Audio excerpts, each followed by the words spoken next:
Ok, segunda carta a los Corintios, capítulo 12, verso 1, dice así: ciertamente no me conviene gloriarme, pero vendré a las visiones y a las revelaciones del Señor. Te leo esta misma fracción, este mismo verso en Nueva Traducción Viviente. Dice así: mi jactancia no servirá de nada. Sin embargo, debo seguir adelante, debo continuar. A mi pesar, contaré acerca de visiones y revelaciones que provienen del Señor. Pablo estaba diciendo, en este momento ustedes lo pueden considerar como jactancia, pero tengo que demostrarle a ustedes lo real que es Cristo y lo real que es a través de mí. Le tengo que dar un testimonio de vida, no para jactarme, aunque ustedes lo vean como jactancia, pero es para que entiendan por qué razón estoy tan loco por Jesucristo y por qué razón vivo desesperado por hacerles entender a ustedes que esos falsos profetas que me quieren desacreditar están hablando en contra de aquel que yo represento. Así que él va para el ojo o el oído humano en negación o en necedad, va a jactarse, pero para el que quiere recibir es necesario. Sigue el 2. Conozco a un hombre en Cristo que hace 14 años sin el cuerpo. No lo sé. Si fuera del cuerpo, no lo sé. Dios lo sabe. Fue arrebatado hasta el tercer cielo.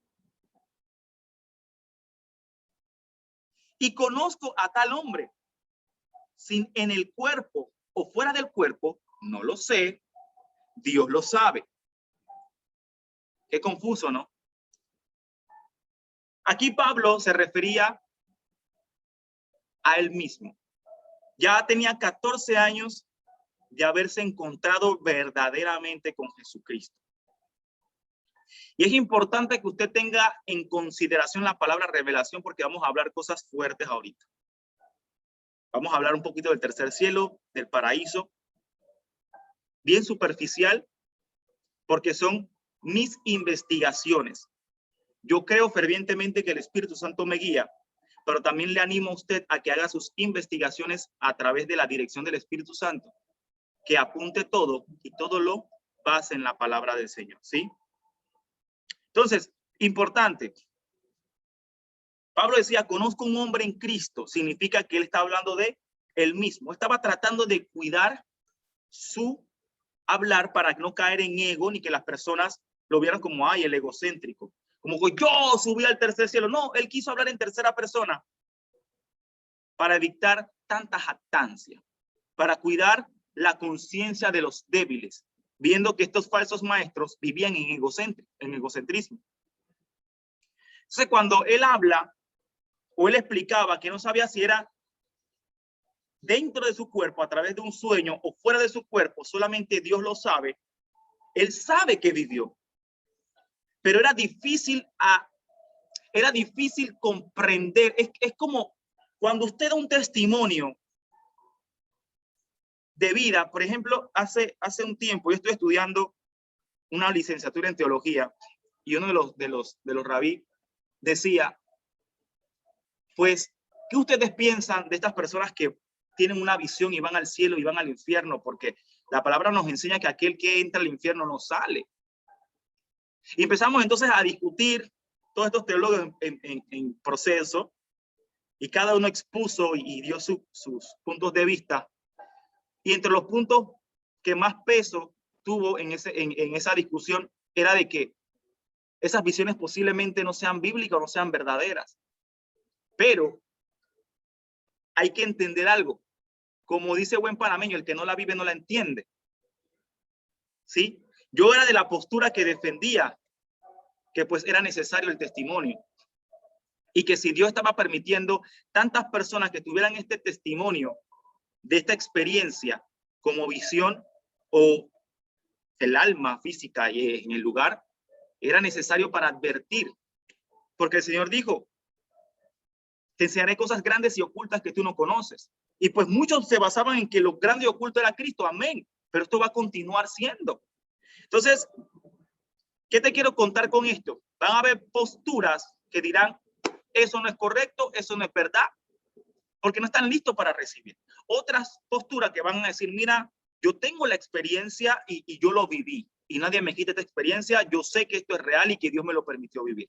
Entonces, esto es lo que estaba ocurriendo en este entonces.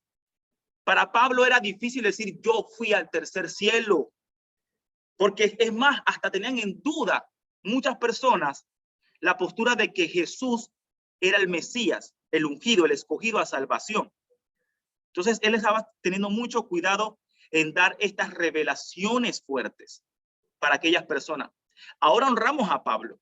Pero imagínense que en este momento yo venga y le diga que no, mire que Dios descendió aquí, yo lo vi aquí ven, lo vi en mi carro y me saludó y me dijo, te amo, hijo, y te voy a enviar a las naciones. Y de repente me dio la mano y todo, yo le digo esto, usted dirá, Fitín, tú estás loco. Sí, estoy hablando ahorita locura, eso no ha pasado. Gloria a Dios si pase, pero no ha pasado. Pero si hubiese pasado, usted diría, este man está loco. Este man ya, de aquí no nos conectamos más. Y esto es lo que estaba cuidando Pablo. Ahora honramos a Pablo, pero en aquel entonces, posiblemente cuando yo me muera y me vaya con Cristo, 50, 60 años más adelante dirán, bueno, lo que decía el hermano Fitín, usted lo tendrán como algo firme, pero en este entonces yo lo digo, usted dirá, este man es loco. Es lo mismo con Pablo. Ahora lo honramos 2000 años después. Decimos, wow, Pablo era un hombre de Dios. Pero en aquel entonces estaba en disputa, su nombre, su imagen, su integridad como soldado de Cristo, como ungido, como escogido apóstol o enviado. Y Pablo estaba entonces cuidando lo que él decía. Es lo que tratamos siempre de hacer, cuidar lo que estamos diciendo. Ahora bien, viene la parte fuerte. Y yo quiero que usted sea celoso. Cuando digo sea celoso, le invito a que tenga ese celo santo de defender la fe, que sea apologético, que sea estricto, porque vamos a hablar cosas que posiblemente usted no lo considere, posiblemente sí, pero yo tengo mis referencias bíblicas para demostrar lo que estoy diciendo. Pero el objetivo es que usted sea celoso y diga, ok, yo también voy a hacer mi investigación. Entonces dice Pablo en el verso 4 que él fue arrebatado al paraíso donde oyó palabra inefable que no le es dado al hombre expresar. Wow. Pablo recibió revelación que ni siquiera usted ni yo sabemos. Él ni siquiera la había expresado, pero él fue arrebatado al tercer cielo, me dice la Biblia aquí en el verso 2 y en el verso 4 fue el paraíso. O sea, él fue al tercer cielo y él fue al paraíso. Segunda de Corintios capítulo 2 está fuerte, ¿verdad? Ahora entendamos algo. Lo primero que hay que ver es que hubo una revelación, ¿sí? Pablo recibió una revelación. El verso 1 dice, y les daré o le vine a entregar visiones y revelaciones del Señor.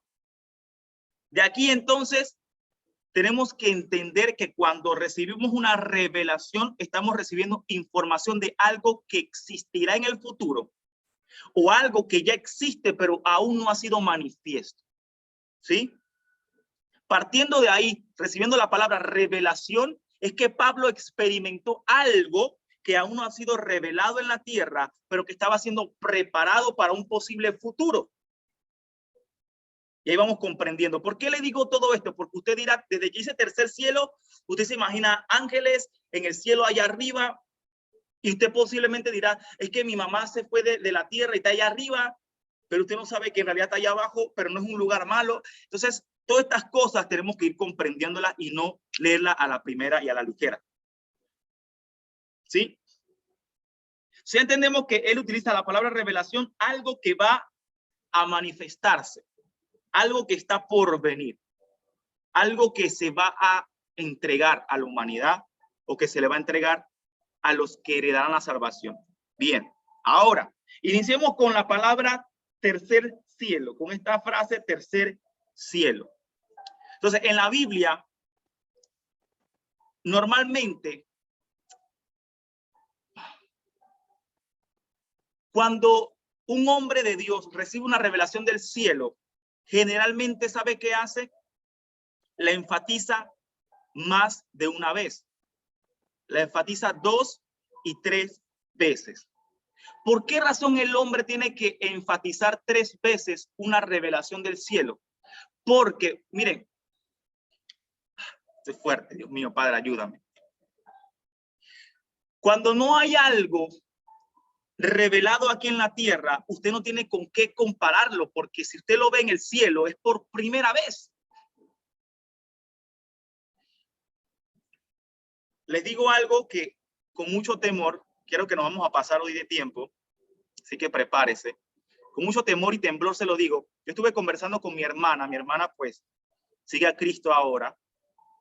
Ella tuvo una experiencia muy fuerte de liberación, pero en síntesis, ella pudo percibir 2 ángeles. Ella tuvo totalmente en un plano espiritual donde en aquella liberación ella pudo ver los espíritus que la tenían en atadura. Pero ella dice que ella pudo percibir a 2 ángeles. Ella me dice, Fitín, el amarillo que resplandecía de ellos, había uno a la derecha y uno a la izquierda. Era un amarillo que yo no te puedo describir, no está en la paleta de colores. Yo utilizando en temor, porque es una experiencia personal, yo utilizando en temor este ejemplo, quiero referirte de que lo que tú experimentas en lo sobrenatural o en lo que está establecido en el reino de Jesucristo es algo no expresado o manifestado. Es algo distinto.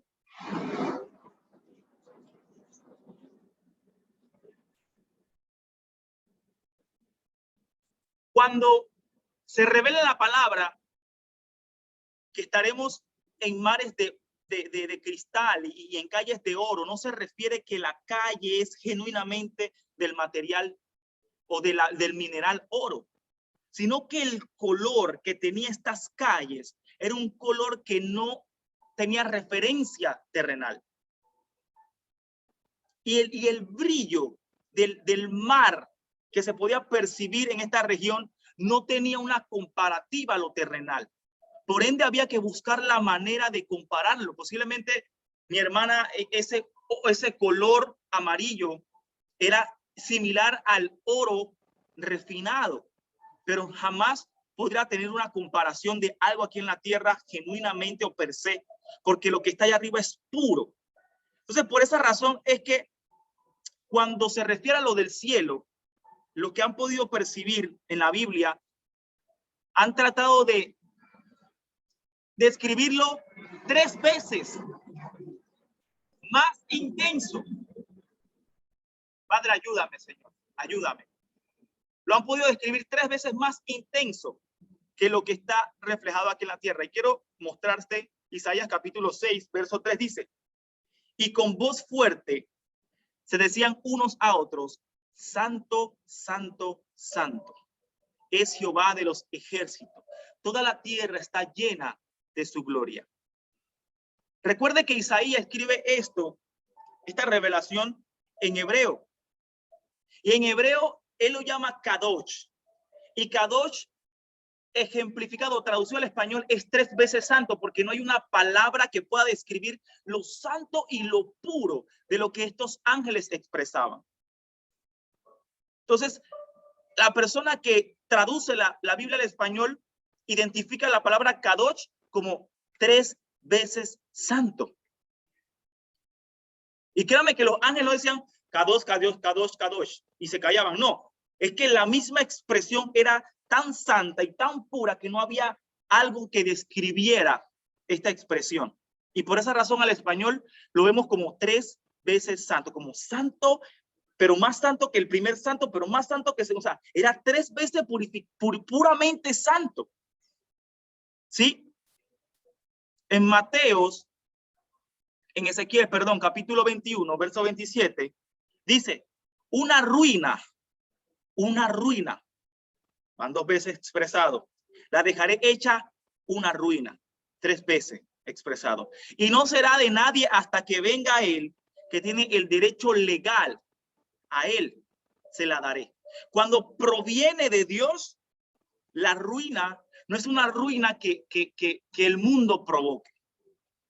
Es una ruina permanente, una ruina destructiva que usted no se imagina. No es una ruina por una bomba nuclear, es una ruina 3 veces arruinada. Lo que puede ocasionar una bomba nuclear, Dios lo triplica.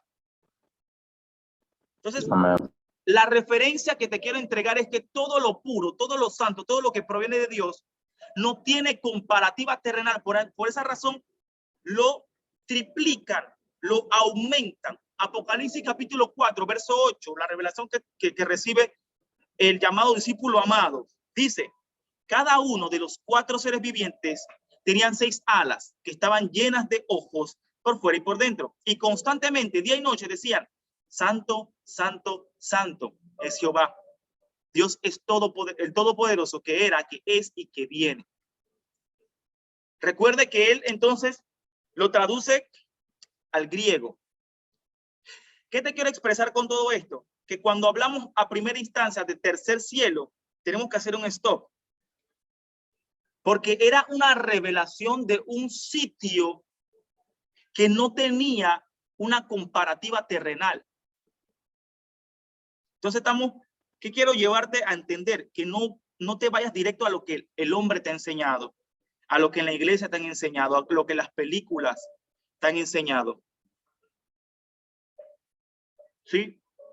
Entonces, cuando Pablo habla de tercer cielo, estaba destacando que se trataba de la forma del gobierno más elevado, un reino mesiánico, un reino donde Jesucristo está, un reino incomparable, un reino que el apóstol Pedro, en segunda de Pedro, declara, capítulo 3, verso 13, dice, pero hay unos nuevos cielos, una nueva tierra que esperamos según su promesa. En ellos se reinará con justicia. Entonces, este reino del que Pablo experimenta era un reino que no tiene comparativa. O sea que cuando hablamos del tercer cielo, no estamos hablando de una posición geográfica, sino de algo que se le considera en hebreo Ein Sof, que significa la nada. El lugar donde habita el eterno, la eternidad. ¿Por qué lo consideramos en español como la nada? Porque allí no hay acceso. Desde ahí opera el Padre.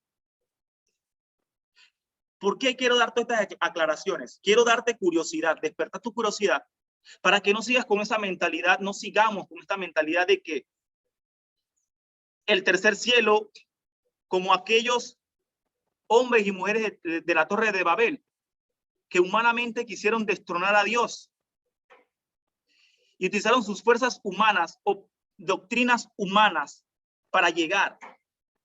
No puedes llegar a ese sitio. Por esa razón dice la Biblia que el Espíritu Santo intercede por nosotros con gemidos indecibles, porque es que tú te pierdes. Tú no tienes ni siquiera idea de cómo llegar. Solamente Él te lleva. Ahora, la expresión paraíso. Padre, ayúdame, Señor, por favor, en el nombre de Jesús. Ayúdame.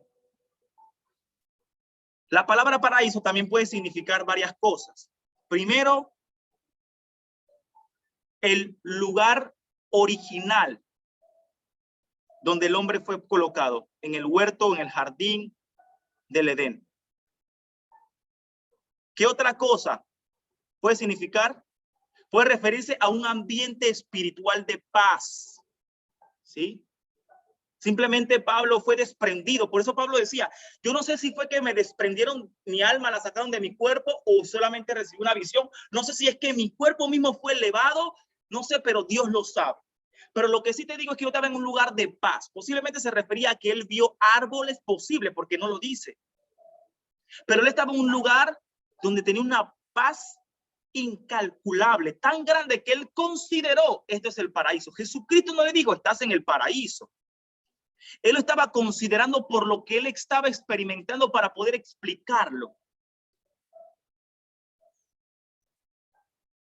Entonces, posiblemente estaba en ese lugar que se está preparando para la Nueva Jerusalén. No sabemos dónde estaba Pablo, pero lo que Pablo decía es que estaba en un lugar que era 3 veces mejor que el cielo que estamos viendo y que tenía una paz tan poderosa que lo puedo considerar como el paraíso. ¿Sí? ¿Por qué le digo todo esto? Porque yo no quiero que entremos en la confusión de que, Fitín, pero ¿dónde es que está el paraíso? ¿Dónde está el infierno? Espérate, ¿dónde está el paraíso? Y entonces, ¿qué es el tercer cielo? No, Pablo estaba expresando que donde él estaba era un lugar que era 3 veces más lindo que el cielo que podemos percibir. Era tan elevado, tan fuera de nuestro conocimiento, que había una paz tan poderosa que para mí eso era el paraíso. Pablo estaba tratando de expresarse, que entendieran dónde él se encontraba y que la experiencia que tuvo fue totalmente sobrenatural. Y que esa experiencia lo convirtió a tal manera de que él estaba dispuesto a permitir que el nombre de Jesucristo a través de él fuera manchado. Porque él estaba totalmente convencido. Él no hacía esto por molestar o por pasar el tiempo, por buscar dinero, sino porque había una convicción en su vida, porque él experimentó algo con Jesucristo. Este debe ser su paraíso. Su experiencia con el Espíritu Santo debe ser su paraíso. Y que usted tenga la libertad de poder declarar, yo estaba en el paraíso esta madrugada, porque estaba a los pies, postrado a los pies de Cristo, porque el Espíritu me llevó a ese lugar y me sentía en una paz que yo no podía comprender qué estaba pasando. Te aseguro que yo estaba en el paraíso. Que este sea su paraíso día a día. Que esa dimensión sea su tercer cielo, 3 veces superior a lo que usted pueda experimentar. Ahora, como bien le dije, yo creo fervientemente que el Espíritu Santo me guía. Esta fue mi investigación con las referencias bíblicas. Se lo dejo a su criterio para que usted siga investigando y pues usted tiene toda la libertad de exponer también sus posturas. ¿Sí? Seguimos leyendo, pero la verdad es una, y que Cristo es, el que fue y el que ha de venir. Se trata de él, todo es por él y todo es para él. Listo. Seguimos leyendo. Fuerte, Dios mío, se nos tomó como 20 minutos. El verso 5, pero viene algo fuerte. Todavía falta más cosas que, Dios mío, ayúdanos, Padre, ampáranos, líbranos de todo mal. Dice el 5. De tal hombre me gloriaré. Está diciendo Pablo, de ese hombre del que estoy hablando, o sea, de mí mismo, el que experimentó eso, vamos a gloriarnos de él. Pero de mí mismo en nada me gloriaré, sino en mis debilidades. Espérate, Pablo está diciendo, estoy hablándote de ese hombre que experimentó algo que usted no ha experimentado. Una gloria tan poderosa. De este hombre es que me estoy gloriando, pero voy a gloriarme de las debilidades de ese hombre. Y él va a hablar de lo que realmente merece gloria, las debilidades. Porque cuando estamos débiles es donde vale la pena gloriarse, porque usted dice, hey, es que yo era tartamudo, yo no sé cómo yo pude expresar la palabra, fue Dios. Wow, qué poderoso, Dios es maravilloso. No, es que tú sabes, yo estaba enfermo, yo no sé cómo yo pude hacer esto. Gloria a Dios. En esas debilidades donde podemos percibir la gloria de Dios manifiesta. Por esa razón, Pablo decía, aquí es donde vale la pena gloriarse. Seguimos leyendo, no se vaya. Dice el 6. Sin embargo, si quisiera gloriarme, no sería insensato, porque diría la verdad, pero lo dejo, para que nadie piense de mí más de lo que en mí ve. Ustedes ven lo que yo soy, eso es lo que usted piensa. No quiero convencerle de que soy más de lo que usted piensa. Dios se encarga de glorificarme a mí, de colocarme en la posición que usted quiera percibir de mí. Yo simplemente me enfoco en Cristo. Este es nuestro pensar también, ¿verdad? Amén. Oye de mí, dice Pablo. Lo que usted vea de mí, oye de mí, gloria a Dios. Dice el 7. Y para que la grandeza de las revelaciones no me exalte desmedidamente, me fue dado un aguijón en mi carne. Wow, esto viene fuerte. Wow. Un mensajero de Satanás que me abofeté, para que no me enaltezca sobremanera. El 8 dice, respecto a lo cual 3 veces he rogado al Señor porque lo quite de mí. Vamos a darlo hasta ahí. Wow, el 9 está bueno. Y me ha dicho, bástate en mi gracia porque mi poder se perfecciona en la debilidad. Por tanto, de buena gana me gloriaré más bien en mis debilidades para que repose sobre mí el poder de Dios. Leámoslo una vez más, que lo leí, tú sabes, como cancaneoso. Y para que la grandeza de las revelaciones no me exaltase desmedidamente, me fue dado un aguijón en mi carne, un mensajero de Satanás que me abofeté, para que no me enaltezca sobremanera, respecto a la cual 3 veces he rogado al Señor que lo quite de mí. Esta parte, 3 veces le he rogado al Señor que lo quite de mí, esta debilidad que tenía Pablo. Y esa es una de las partes que se ha perdido en las cartas. Porque estos hombres y mujeres de Corinto sabían cuál era la debilidad de Pablo, pero pues se nos perdió esa información. Pero tengo, conforme a referencias bíblicas, algunas posibles afecciones o debilidades de Pablo. Entonces, ciertamente ya entendemos que no sabemos cuál es el aguijón preciso de la carne que se refería a Pablo, pero en Gálatas capítulo 4, verso 13 al 15, nos da una gran pista. Y dice así, se lo leo. Sin duda, recordarán que yo estaba enfermo la primera vez que les llevé la buena noticia. ¿Cuándo fue la primera vez que llevó la buena noticia? A Corinto. ¿Sí? Aunque mi condición los tentaba a no aceptarme, Pablo tenía una condición que la gente cuando lo veía, pues, le tentaba como que, este muchacho de verdad, ¿tú crees que sea de Dios? Alaba, ¿tú crees que ese muchacho así cojo, así todo medio, tú crees que ese muchacho así medio ciego, tú crees que ese muchacho medio tontito, chiquitito, alto, bobo? Yo no sé cuál era la dificultad que tenía Pablo, pero él estaba expresando aquí en Gálatas, aunque mi condición los tentaba a no aceptarme, ustedes no me despreciaron ni me rechazaron. Todo lo contrario, me recibieron y me cuidaron como si yo fuera un ángel de Dios o incluso el mismo Cristo Jesús. Y pregunta Pablo, ¿dónde ha ido a parar el espíritu de alegría y gratitud que antes tenía? Oye esto, estoy seguro de que ustedes se hubieran arrancado los propios ojos para dármelos de haber sido posible. Wow. Pablo entregó una gran pista aquí. Posiblemente Pablo tenía un problema de visión. Posiblemente Pablo era cegato. Y otra referencia que podemos contemplar acá es que por esa razón Pablo permitía a escribas que le ayudaran a escribir las diferentes cartas, como Tercio, que escribe la carta a Roma, como Lucas, entre otros. Lo que estamos seguros es que Pablo tenía una carencia física.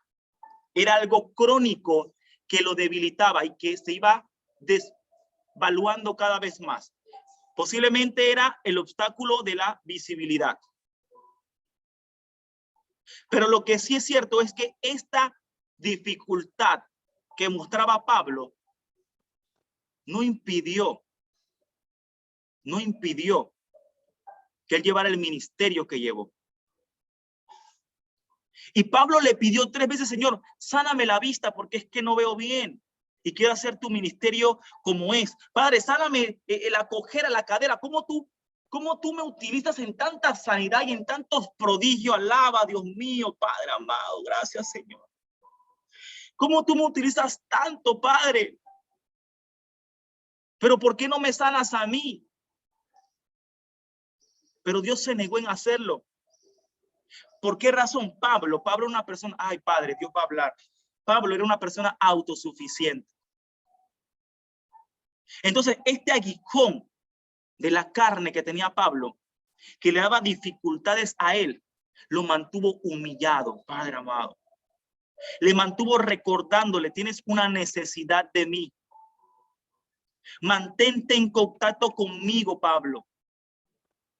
Porque tengo que cumplir mi propósito en tu vida y te puse yo una debilidad una enfermedad que te impidiera separarte de mí. Porque solamente a través de mí te hago sostenible. Solamente a través de mí tienes valor. Solamente a través de mí vas a ver la gloria de Dios manifiesta. Pero no te la voy a quitar. No, espérate. Es necesario.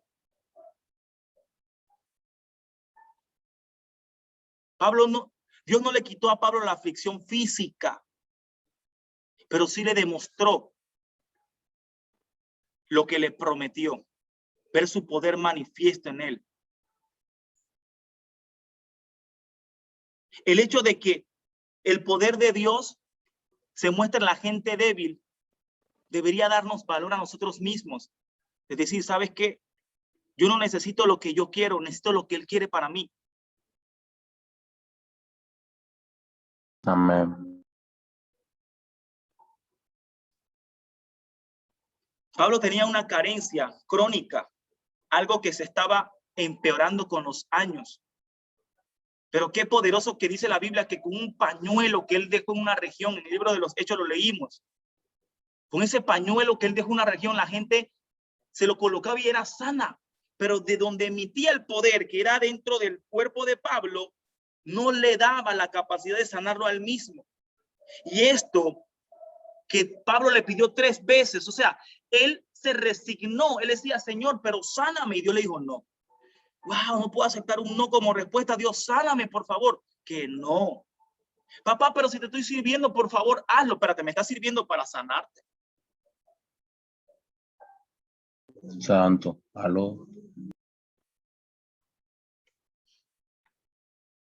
Gracias a nuestras debilidades, gracias a esa pareja que te tiene harto, harta, cansado, cansada. Gracias a esa persona que tú crees que te impide crecer, tú estás aferrado al Señor, aferrado al Señor. Amén. Gracias a esa dificultad que estás viviendo, gracias a esa falta de supuesta solución, es que tú estás firme y aferrada a los pies de Cristo. Gracias a esa dificultad, gracias a esa enfermedad, tú puedes acudir con más desesperación a los pies de Cristo. Dice el 9. Y me ha dicho, bástate en mi gracia.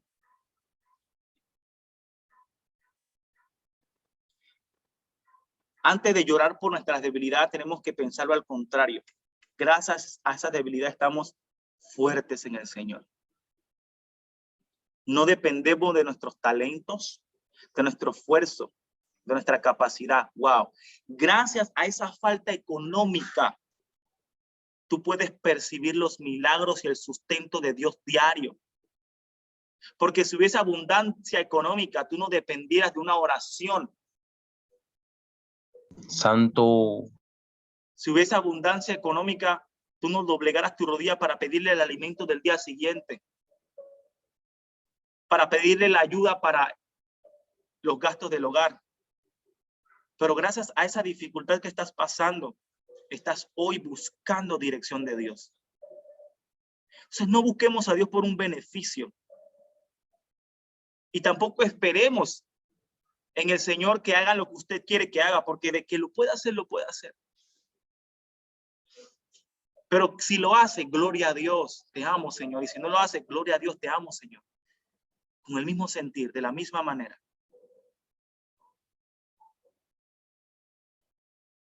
Nuestras debilidades nos afirman, nos fortalecen. Vemos que Dios es real. Porque créame, hay muchas veces que dudamos. Dice el 10, vamos a meterle velocidad. Se nos fue el tiempo, ¿viste? Por lo cual, por amor a Cristo, me gozo en las debilidades, en afrentas, en necesidades, en persecuciones, en angustia, porque cuando soy débil, entonces soy fuerte. Ya lo entendimos, ¿verdad? Vamos a leer el 11 hasta el 15. Tengo como subtítulo la preocupación de Pablo por los corintios. Me he hecho un necio al gloriarme. Vosotros me obligasteis a ello, pues yo debía ser alabado por vosotros, porque en nada he sido menos que aquellos grandes apóstoles, aunque nada soy.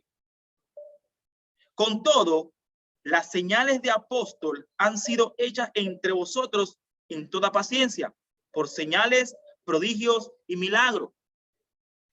Porque ¿en qué habéis sido menos que las otras iglesias, sino en que yo mismo no os he sido carga? Perdonadme este agravio. Aquí Pablo estaba sarcástico, estaba irónico. Ahorita lo explicamos. He aquí, por tercera vez estoy preparado para ir a vosotros y no os seré gravoso, porque no busco lo vuestro, sino a vosotros. Wow. Pues no deben atesorar los hijos para los padres, sino los padres para los hijos. Y yo con el mayor placer gastaré lo mío, y aún yo mismo me gastaré del todo por amor de vuestras almas, aunque amándoos más sea amado menos. Pablo le estaba dando la completa revelación de Dios en este momento, sino que estaba abriendo su corazón en sentimiento, pero no revelándolo por completo, porque estaba tratando de tener cuidado de la jactancia. Cuando él tiene mucho cuidado de jactarse, es porque él no quería caer en lo que ya habían caído estos falsos apóstoles, disque enviados, que nada más se la pasaban hablando de que yo soy mejor apóstol que Pablo. Pablo no es una buena persona porque él no pide dinero. Los que piden dinero es porque tienen la razón de pedir dinero, porque han estudiado en las mejores escuelas, y la gente se dedicó a que la fe de lo que les escuchaban se enfocara en ellos, crean en mí y en lo que yo les digo. Pablo no se enfocaba en esto, y Pablo se cuidó de que se enfocaran en esto. Pablo lo seguía llevando a Jesucristo, pero estaba tratando de defender su posición de autoridad como apóstol de Cristo. Pablo estaba ciertamente herido. Amén. Porque la iglesia de Corintio dudó de él, lo cuestionó. Pero Pablo tenía que defenderse a él mismo por causa de la fe que él representaba. Nos corresponderá hacerlo. Pablo no estaba tratando de satisfacer su ego, más bien lo estaba tratando de evitar. Entonces, muchas veces nos enfocamos en juzgar a la gente. Cuando usted juzga a una persona, está perdiendo una oportunidad de salvar una vida. Cuando usted saca tiempo para venir a juzgar, no, que tú lo estás haciendo mal, ¿por qué ese momento no lo expresas en un discípulo que necesita una llamada tuya, que necesita un versículo tuyo, que necesita un chat tuyo? Correcto. No, que es que yo lo estoy corrigiendo. No, espérate, él está en la obra, en la labor. Y si están hablando de esa persona, es porque está levantando curiosidad, levantando inquietud. ¿Sabe por qué? Porque está en la labor. Si nadie habla de ti, es porque tú no estás en la labor. Pero que no seas tú de los que hablan. Que hablen de ti, pero que no seas tú de los que hablan. Tú calla y predica, calla y evangeliza. Algo que decía ayer nuestro hermano Rodolfo muy puntual, y lo dice la Biblia: no pierdan su tiempo en conversaciones innecesarias. Juzgar gente. Ponte a predicar. Ajá. La mies es mucha, hay un pocotón de gente que necesita una palabra de aliento, que tú la aportas porque eres un estudioso, supuestamente, porque eres el perfecto. Pablo no estaba tratando de cuidar su propia reputación, sino la representación que llevaba, que era de Cristo. Entonces, cuando en el 13 él dice: ¿en qué habéis sido menos que los otros en la iglesia? Él lo pregunta, sino que yo mismo no os he sido carga. Pablo explicó que la única cosa que hizo por las otras iglesias, Éfeso, Galacia, Tesalónica, la única cosa que él hizo en esas regiones que no hizo en Corinto fue convertirse en una carga para ellos. No sabemos qué condición física tenía Pablo, pero de que caminaba, caminaba y bastante. Así que no era los pies. Él buscó la manera de hacer su tiendita en Corinto para no molestarlos. Lo único que él no les dio a Corinto fue una carga, porque las demás iglesias lo trataban con mucho amor. Miren lo que él escribió, lo que habló en Galacia. Muchachos, ustedes tuvieron hasta la disposición de quitarse sus ojos para ponérmelo a mí, porque me querían cargar. Y cuando dice Pablo, perdonadme en este agravio, aquí al final de este verso, él estaba siendo sarcástico, irónico, porque realmente Pablo había hecho más por Corinto que por cualquier otra iglesia. 18 meses estuvo ahí y volvió 3 veces. Si usted lee el primer versículo del capítulo que vamos a leer mañana, ¿sabe cómo inicia? Esta es la tercera vez que voy a vosotros. Él se dedicó más a estas personas y fueron las más malagradecidas. Hermano, continúe, alaba. Continúa, que esa persona que es malagradecida, que esa persona que no te quiere recibir, que esa persona que te está despreciando ese amor por Cristo, es la persona que está formando el carácter de Cristo en ti. Aquí Pablo estaba siendo procesado. La iglesia que él más amaba era la que más lo rechazaba.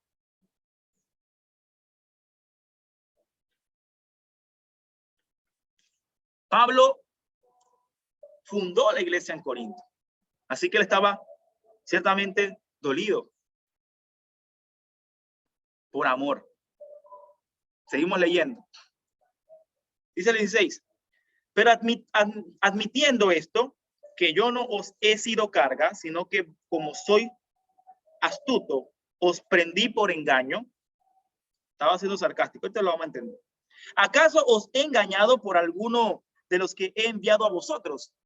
Tito, Timoteo y las demás personas que envió, que no me acuerdo los nombres. Aquí está. Rogué a Tito y envié a él, al hermano de Tito también. ¿Os engañó acaso Tito? No. ¿No hemos procedido con el mismo espíritu y en las mismas pisadas? Tito era un hombre temeroso de Dios. Pablo dejó todo en Macedonia para regresar a Éfeso y encontrarse con Tito porque estaba preocupado. Porque él sabía que era un hombre aprobado también, un hombre que valía la pena cuidar. Por esa razón, Pablo se tomó el tiempo de honrarlo, honra a su hermano. Dice el 19, ¿pensáis aún que nos discipulamos con vosotros? Delante de Dios en Cristo hablamos, y todo muy amados para vuestra edificación.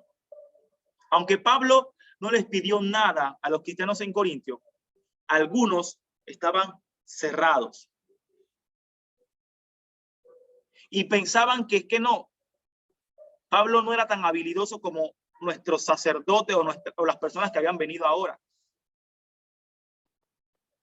Pablo no tiene tanta capacidad. Y estos mismos falsos apóstoles decían, Pablo veo venir a pedirle plata, por ahí le pide plata, alaba. Esa gente que se la pasa dando excusa de que yo no voy a la iglesia porque es que por ahí van a pedir plata. Pasaba igual manera en Corinto. Y Pablo le seguía diciendo, yo no vine aquí a enriquecerme, sino a salvar sus almas, a buscar sus corazones, a que permanezcan en Cristo Jesús. Eso es lo que nos corresponde a nosotros. Y vamos cerrando.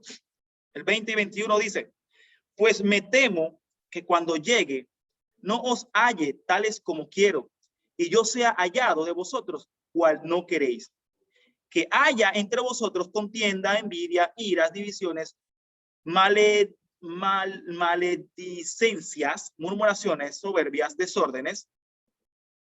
Que cuando vuelva me humille Dios entre vosotros, y quizás tenga que llorar por muchos de los que antes han pecado y no se han arrepentido de la inmundicia y la fornicación y la lascivia que han cometido. Pablo, después de leer este catálogo de pecados, que es bastante difícil de creer, que esta gente, ahora que estamos terminando las epístolas a Corinto, esta gente de Corinto Era aquellas personas que Pablo dijo en algún momento que poseían grandes dones, que poseían grandes talentos, que tenían los mejores líderes, que tenían la mejor expresión de manifestación gloriosa del Espíritu Santo. Ahora tenía un montón de pecados. Y es lo que empezamos hablando hoy. Donde abunda el pecado, sobreabunda la gracia. Era necesario que fuera solventado toda esa cantidad de pecado por la sobreabundancia de la gracia. Entonces no sea usted una persona, y quiero aprovechar para volver a recalcar esto, no sea elitista, no sea preferencial. El evangelio no es exclusivo para los 5 más fuertes de la congregación, para los que mejor cantan, los que hacen las voces bonitas, para los que mejor hacen las danzas de la iglesia, para los que mejor predican y evangelizan. No, que hoy hay evangelismo con mis frenes que tenemos el don del evangelismo. No, si ustedes tienen el don, hey muchachos, vamos a esparcirnos con los que menos tienen para que sean incluidos y que Dios los use y le podamos enseñar lo poquito que hemos aprendido. Claro. No seamos exclusivos elitistas, no, que la élite, aquí está reunido nada más la élite, los duros. No nos corresponde. Porque ahí es donde nos envanecemos de orgullo y Dios nos quita los privilegios, nos aparta. Amén. Entonces, no permita tampoco que las malas voces, que la cultura de su región le impida vivir la verdad en Cristo.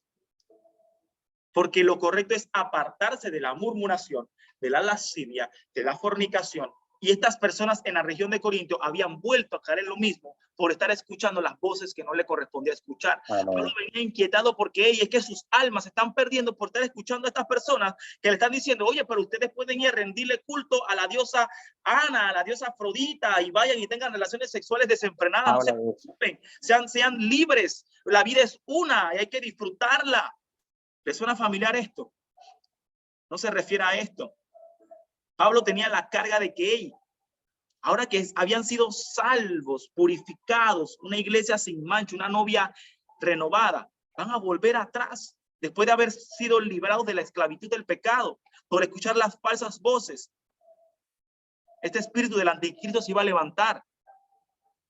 Entonces, hermano y hermana que me escucha, no reciba palabra de hombre, sino palabra de Dios. Si hoy esta palabra le ha confrontado, si hoy estas bases bíblicas, referencias bíblicas, porque hemos simplemente leído la palabra, le ha dado una perspectiva distinta y ha alimentado su espíritu, es tiempo de que esa experiencia se haga manifiesta constantemente en su vida. Y que no permita que las voces de personas que porque no la han vivido, le digan que eso no está bien, le quiten el privilegio de vivir la libertad en Cristo. Es tiempo de ser personas entendidas. Dice la Biblia que está buscando verdaderos adoradores que le adoren a quién, al Padre. ¿En qué? En espíritu. ¿Y qué? Y verdad. ¿Quién es la verdad? Cristo. Espíritu Santo y Padre, que le adoren en la revelación de los tres, que le adoren con entendimiento. Y la adoración no se trata de un cántico. La mayor expresión de adoración, siempre lo comentamos, es la obediencia. Con el simple hecho de obedecer, tú estás adorando. Y hay pecados de acción y de omisión. Los que omitimos son los que más nos afectan. Cuando su mamá lo manda a hacer un mandado a la tienda y usted dice no voy, ¿usted qué está haciendo? ¿Está pecando? ¿Cómo usted le va a decir a su mamá no va? Cuando el Señor le manda, ve y haz discípulos y bautízalo en el nombre del Padre y del Espíritu Santo y enséñale las cosas que te he enseñado a ti. Y entonces yo permaneceré con ustedes todos los días de su vida hasta que yo venga. Pero tú no vas y haces el mandado que el Señor te mandó a hacer. Estás omitiendo una orden. Cuando el Señor te dice es que la fe viene por el oír y oír la palabra de Dios, pero tú no quieres congregarte, estás omitiendo una orden.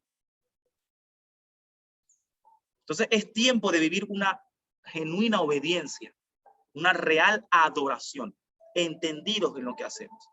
Padre, gracias por este tiempo tan maravilloso que nos has entregado hoy, este capítulo 12.